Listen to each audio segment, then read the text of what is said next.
கர்த்தருக்கு ஸ்தோத்திரம். கர்த்தராகிய இயேசு கிறிஸ்துவின் இன்ப நாமத்தில் இனிய வாழ்த்துக்கள். இந்த ஊழியத்தின் பாதை என்ற இந்த நிகழ்ச்சியில் தியானத்திற்காக ஜெபித்த பொழுது தேவன் தந்த வசனம் சங்கீதங்களின் புஸ்தகம் 23ஆம் சங்கீதம் அதன் 4ஆம் வசனத்தின் கடைசி பாகம்.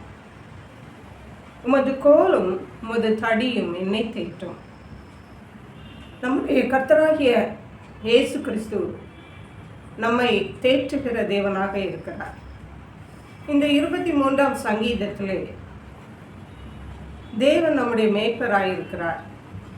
அவர் மேய்ப்பராயிருந்து நமக்கு என்னென்ன செய்கிறார் என்பதை சுட்டி காட்டியிருக்கிறார். அதை தான் தேவன் நமக்கு இன்றைக்கு ஞாபகப்படுத்த விரும்புகிறார். ஒரு மேய்ப்பன் ஆடுகளுக்கு என்னென்ன செய்கிறார் என்பதை தெளிவாக இந்த சங்கீதம் நமக்கு சொல்லுகிறது. புல்லுள்ள இடங்களில் மேய்க்கிறார், அமர்ந்த தண்ணீரண்டில் கொண்டு போய் விடுகிறார், ஆத்துமாவை தேற்றுகிறார், நீதியின் பாதைகளில் நடத்துகிறார், மரண இருளின் பள்ளத்தாக்கில் நடந்தாலும் பயமே இல்லை. ஏனென்றால் தேவனுடைய கோலும் தடியும் நம்மை தேற்றும். அவர் தேற்றுகிற தேவனாக இருக்கிறார். அவர் தேற்றுறவாளனாக இருக்கிறார். சத்துருக்களுக்கு முன்பாக பந்தியை ஆயத்தப்படுத்தி தலை எண்ணெயால் அபிஷேகம் பண்ணுகிறார். பாத்திரம் நிறைந்து வழிகிறது. ஜீவன் உள்ள நாளெல்லாம் நன்மையும் கிருபையும் தருகிறார். கர்த்தருடைய வீட்டிலேயும் நீடித்த நாட்களாய் நிலைத்திருக்க கிருபை செய்கிறார். இப்படியாக ஒரு மனித வாழ்விலே A to Z எல்லாவற்றையும் இம்மையிலும் மறுமையிலும் தேவன் நமக்கு செய்கிறார். அதுதான் ஒரு நல்ல மேய்ப்பனுடைய அடையாளம். இன்றைய உலகத்திலே நாம் வாழ்ந்து கொண்டிருக்கிற நாட்களிலே பார்க்கும் பொழுது இந்த உலகத்திலே அநேக சவால்கள், அவைகளெல்லாம் இந்த ஆடுகள், தேவன் நமக்கு தந்த மந்தையின் ஆடுகள், அவைகளை கொண்டுதான் அனுதின வாழ்க்கையை நடத்தி கொண்டிருக்கின்றன.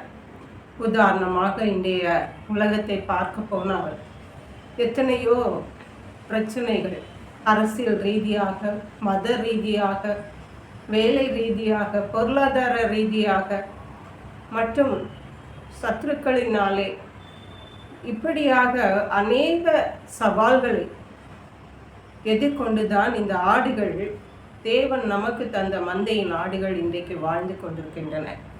இப்படிப்பட்ட ஆடுகளுக்கு உமது கோலும் உமது தடியும் என்னை தேற்றும் என்று சொன்னது போல நம்முடைய கோல் தடி அவர்களுக்கு கண்டிப்பாய் மட்டுமல்ல, அவர்களை தேற்றுகிறதாயும் காணப்பட வேண்டும். அதை தான் தேவன் நம்மை இன்றைக்கு எதிர்பார்க்கிறார். எசேக்கியேல் தீர்க்கதரிசியின் புஸ்தகம் 34ஆம் அதிகாரம் 14 16 வரை உள்ள வசனங்களை வாசிக்கும் பொழுது அங்கே தேவன் அழகாக சொல்லுகிறார். அவர் நல்ல மேய்ச்சலிலே ஆடுகளை மேய்ப்பாராம், உயர்ந்த மலைகளிலே அவைகளை தொழுவத்தை ஏற்படுத்தி அவைகள் மலைகளிலே நல்ல மேய்ச்சலை மேயும்படி செய்வார். என் ஆடுகளை நான் மேய்த்து அவைகளை நான் மடக்குவேன் என்று ஆண்டவராகிய கர்த்தர் சொல்லுகிறார். மட்டுமல்ல, அவர் எப்படி ஆடுகளை பராமரிப்பாராம், காணாமற் போன ஆடுகளை அப்படியே விட்டு விடுவதில்லை. அவைகளை காணாமற் போன ஆடுகளை தேடி செல்லுகிறார். துரத்துண்டதை திரும்ப கொண்டு வருவாராம். அல்லேலூயா. சத்ருவினாலே துரத்துண்ட ஆத்துமாக்களை திரும்ப கொண்டு வருவார். எலும்பு முறிந்ததை காயம் கட்டி, எலும்பென்றால் விசுவாசத்திற்கு ஒப்பிடுவார்கள். விசுவாசத்திலே பலகீனமானவைகளை, விசுவாசத்திலே குண்டி போனவைகளை, அவர்களுடைய காயங்களை கட்டி, இன்றைக்கு உலகத்திலே பலவிதமான காயங்கள், வேலையில்லா திண்டாட்டம், இன்னும் அநேக குடும்பங்களிலே பிரச்சனைகள், சபைகளிலே பிரச்சனைகள், நாட்டிலே பிரச்சனைகள், இயற்கையின் சீற்றங்கள், இப்படியாக அநேக சவால்களை இந்த ஆடுகள் சந்தித்து கொண்டிருக்கின்றன. இவைகளுடைய காயங்களை கட்டுவது மேய்ப்பர்களாகிய நம்முடைய கடமை. நசல் கொண்டதை திடப்படுத்துவேன் என்று தேவன் அவர் எப்படியாக ஆடுகளை பராமரிப்பார் என்று சொல்லப்பட்டிருக்கிறது.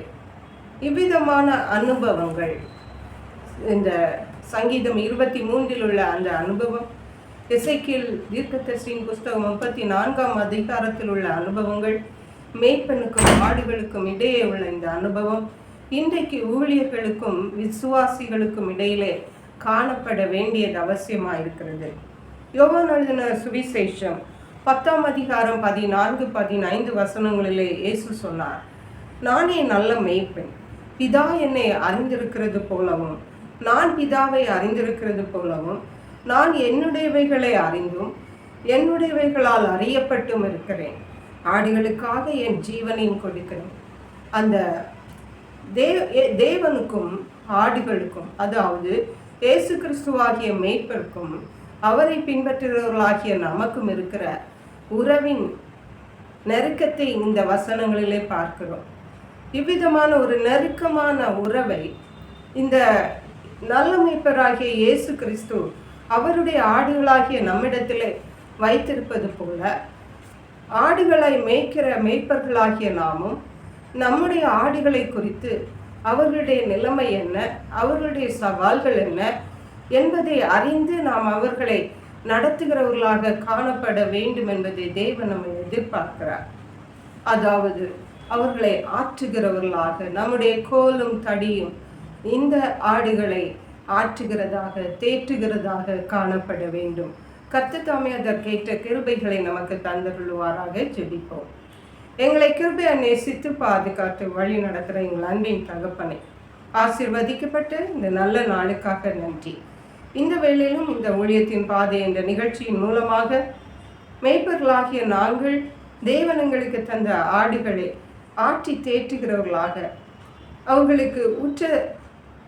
அவர்களுக்கும் எங்களுக்கும் பரிசுத்தமான நெருக்கமான உறவை கொண்டவர்களாக அவர்களை நடத்த வேண்டிய வழியிலே நடத்தி, காயங்களை கட்டி, அவர்களை விசுவாசத்திலே பலப்படுத்தி, அவர்களை ஆட்டி தேற்றி திடப்படுத்துகிறவர்களாக இருக்க எங்களுக்கு உதவி செய்யுங்க. நன்றி பரிசுத்த ஆவியானவரே, துதி கன மகிமை மக்கை செலுத்துகிறோம். மீட்பர் இரட்சகருமாகிய இயேசு கிறிஸ்துவின் இன்ப நாமத்தில் ஜெபிக்கிறோம் எங்கள் அன்புள்ள பரமபிதாவே. ஆமென். God bless you.